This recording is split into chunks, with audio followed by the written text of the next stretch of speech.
उधर उधर नीचे बुड्ढे उधर। तेरा बाप की बस है ये? हाँ, फूटी कोडी ने बस में बैठ गया तू, समझ गया? जाते हट।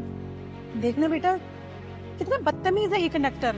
अरे ये लिहाज भी नहीं कर रहा, इसकी बाप की उम्र का इंसान है ये। मानता हूँ मेरी जेब में पैसा नहीं, लेकिन इस तरह तो मेरी बेइज्जती मत करो। अबे ओ बुड्ढे, शुक्र मना कि अभी मेरा मुंह चल रहा है। बेटा हाथ चलेंगे ना तेरी पूरी की पूरी खाल तोड़ दूंगा मैं, समझा? पैसे होंगे तभी बस में जाएगा तू, समझा? वरना नहीं। बेटा थोड़ा तो रहम करो, मैं तुम्हारी पिताजी की उम्र का हूँ, कम से कम तमीज से तो बात करो। मैं इस शहर में आया था, जेब कतरों ने मेरी जेब काट दी, मेरा बैग चोरी करके ले गए, मेरे पास 1 रुपया नहीं है। अबे ओए, अगर तेरे को एक बार मैं समझा रहा हूँ प्यार से, तेरे को समझ नहीं आ रहा? बस में तभी चढ़ेगा तू जब तेरे जेब में पैसा होगा। उन्हें पैसा नहीं है ना, वो बस में चढ़ा, डांस में टांगे उखाड़ दूंगा तेरी, जूते से मारूंगा, समझ गया? माँ आप लोग यहीं रुको, मैं बात करके आता हूँ। अरे क्या हुआ, क्यों डांट रहे तुम इन्हें? अरे उल्टा नहीं बोलते क्या बोलूं? वो उसमें सवारी कर रही है बस में, जैसे कि बस डीजल तक नहीं पानी से चलती है। जिसको समझा दो पैसे देगा तभी बस में चढ़ेगा, ये वरना नहीं। क्या हो गया अंकल? बेटा मैं यहाँ दिल्ली शहर में अपनी बेटी के यहाँ आया था, लेकिन चोरों ने मेरा बैग चोरी कर लिया, मेरा पर्स भी उसी में था। अब बेटी के घर पर जाऊंगा तो क्या मुंह दिखाऊंगा, उससे पैसे मांगूंगा, तो बेटा ये तो अच्छी बात नहीं है। इसलिए बेटा मैं सोच रहा था कि अब बेटी के घर न जाकर इसी बस में वापस चला जाऊं। 4-5 घंटे का रास्ता है बेटा, घर पहुंच जाऊंगा तो देख ही लूंगा। अरे भाई साहब थोड़ी तो इंसानियत रखिए, इतने सारी सवारियों से आप पैसे लेती हैं, अगर एक सवारी फ्री में सफ़र कर भी लेगी तो आपका क्या चला जाएगा? उल्टा ये आपके पिता की उम्र के हैं, आपको दुआई मिलेगी। ओ भाई साहब, ऐसा इनकी दुआ ना आप अपने पास रखो, समझे? मुझे चाहिए लक्ष्मी, वो जब तक नहीं मिलेगी ये बस में नहीं चढ़ेगा। और आपको ज्यादा बोलना आ रहा है ना, तो आप एक काम करो, दुआ रख लो, पैसे मेरे को दे दो। बहुत बदतमीज होगा। कितने की टिकट है? 220 की। अंकल ये 500 रुपये रखिए और 220 की टिकट ले लेना, बाकी रास्ते में कुछ खा लेना आप। अब तो ठीक है ना? हाँ ठीक है। बेटा आपका बहुत बहुत धन्यवाद बेटा। अरे नहीं अंकल ऐसा मत कीजिए, आप जाइए अपना सफ़र कीजिए।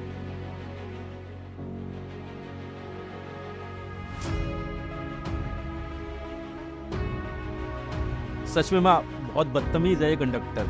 मैंने उन बुजुर्ग अंकल को पैसे दे दिए हैं, बेचारों का ना सामान चोरी हो गया था, अपनी बेटी के घर आए थे तो उनको शर्म आ रही थी कि बेटी के घर वापस कैसे जाएंगे। माँ चलें, देर हो रही है।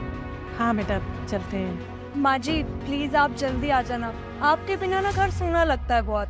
हाँ माँ, रिद्धि बिल्कुल ठीक कह रही है। आप 15 दिन के लिए जा रही है ना, अगर एक दिन भी एक्स्ट्रा हुआ ना तो लेने आ जाऊँगा आपको मैं। अच्छा क्या मेरी माँ नहीं है? माँ 15 दिन तो क्या हमेशा भी मेरे साथ रह सकती है। अरे बेटा तुम दोनों आपस में झगड़ा मत करो, बेटा मैं आ जाऊंगी जल्दी। और रिद्धि तू अपना और धर्मेंद्र का ध्यान रखना। हाँ ठीक है माँ जी, ध्यान से जाना। चलो माँ बैठो। चल अच्छा माँ। ठीक है बेटा, खुश रह खुश रह। बैठो। आइए।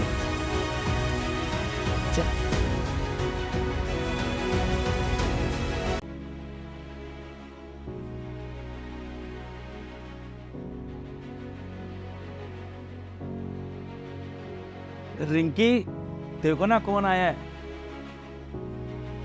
ये बुढ़िया को लेकर के आ गए। हाँ, जल्दी आओ ना माँ, आइए। हाँ दिखाई दे रहा है, मुझे देख लिया, अभी आ रही हूँ 1 सेकेंड। अरे नमस्ते बुआ जी। खुश रह बेटा। आपने बताया नहीं कि आप आ रहे हो, और तुमने भी नहीं बताया कि माँ जी को लेकर के आ रहे हो। मैं पहले से कुछ तैयारी करके रखती ना। अरे बेटा मुझे खुद पता नहीं था, इन दोनों भाइयों में पता नहीं क्या बात हुई। धर्मेंद्र भी कहने लगा अम्मा कुछ दिन मेरे भैया के यहाँ रह के आ जाओ। अरे मैं ऑफिस के काम से धर्मेंद्र के घर के पास से जा रहा था, तो मैंने सोचा माँ से मिलता जाता हूँ, तो मैं माँ से मिला। फिर मैंने कहा माँ आपको 1 साल से कह रहा हूँ हमारे घर चलिए, तो माँ हमेशा मना कर देती है। तो मैंने कहा आज तो मैं आपको लेके जाऊँगा और कम से कम 15 दिन अपने पास रखूँगा ताकि आपकी अच्छे से सेवा कर सकूँ। तो मैं माँ को ले ही आया। अरे 15 दिन क्यों माँ जी, आप हमेशा के लिए यहाँ पे रहिए ना, वैसे भी ये घर आपका ही है। हाँ तुमने सही कहा, ये तो माँ का घर है, माँ चाहे जितने मर्जी दिन यहाँ रुके।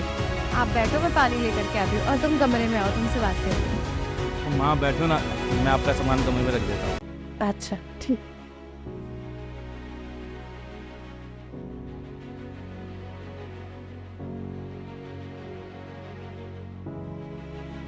माझे पानी, मैं नाश्ता लगाती हूँ।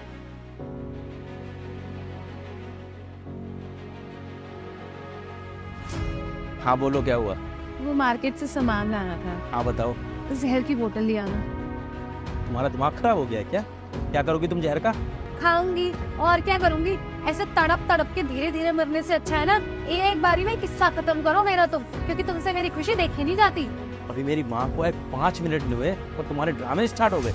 मैंने कोई ड्रामे स्टार्ट नहीं कर रखे, ड्रामे तुमने स्टार्ट करे हैं। तुमने मेरी जिंदगी का मजाक बना रखा है। तुम्हें पता है ना नौकर छुट्टी पे गया हुआ है, घर का सारा काम मुझे अकेले करना पड़ रहा है, ऊपर से मैं प्रेग्नेंट भी हूँ। फिर भी तुम अपनी माँ को उठा के लाए और मेरे सर पे पटक दिया कि ले रिंकी तेरे से इतना काफी नहीं था, ले तू और जेद, तू ही परेशान हो, तू ही सब कुछ कर रहा है। तुम्हारे भाई की माँ को रह थी ना खुशी खुशी, तो तुम्हें क्या दिक्कत थी बीच में घुस के उनको यहाँ पे लेकर आने की? क्या दिक्कत थी? जब विक्रम आ जाता तब नहीं आते, मैं मना नहीं करती, लेकिन अभी विक्रम पे नहीं है और मेरी ऐसी हालत है, तुम तो चाहते क्यों रिंकी? तो परेशान हो रही कि तेरी हालत खराब करूंगा, तेरे को और ज्यादा परेशान करूंगा, यही चाहते हो तुम? बस इसलिए अपनी माँ को उठा के लेकर के आए हो। हाँ मानता तुम प्रेग्नेंट हो और ये भी मानता हूँ कि हमारा नौकर छुट्टी पर है, लेकिन 1-2 दिन में विक्रम आ ही जाएगा।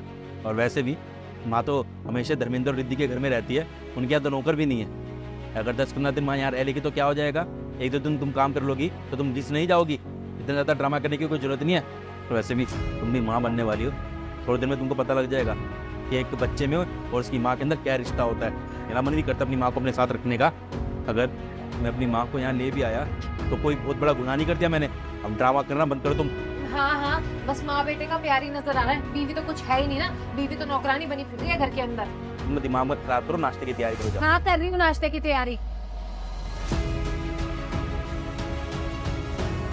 क्या बात है रिद्धि, तेरी सास दिखाई नहीं दे रही? अरे वो जेठ जेठानी के घर गई है 15 दिन के लिए। अच्छा, तभी सोचो तो इतनी खुश खुश कैसे दिखाई दे रही है, क्योंकि अगर तेरी सास यहाँ होती तो तू तो हमेशा ही अपसेट रहती है। अच्छा सुन ना, मैं और संदीप ना घूमने जा रहे हैं मनाली हिल स्टेशन पे। तेरी सास भी घर पे नहीं है 15 दिन के लिए, तो तू और धर्मेंद्र भी चलना हमारे साथ घूमने के लिए। इस बहाने तुम्हारी थोड़ी इंजॉयमेंट मिल जाएगी। हाँ साक्षी, ये तो तुमने सही आइडिया दिया। मेरी सासू माँ भी नहीं है घर पे, और एक चीज बताऊं, और वो होती है ना तो सारा दिन मेरा उनकी सेवा में ही निकल जाता है।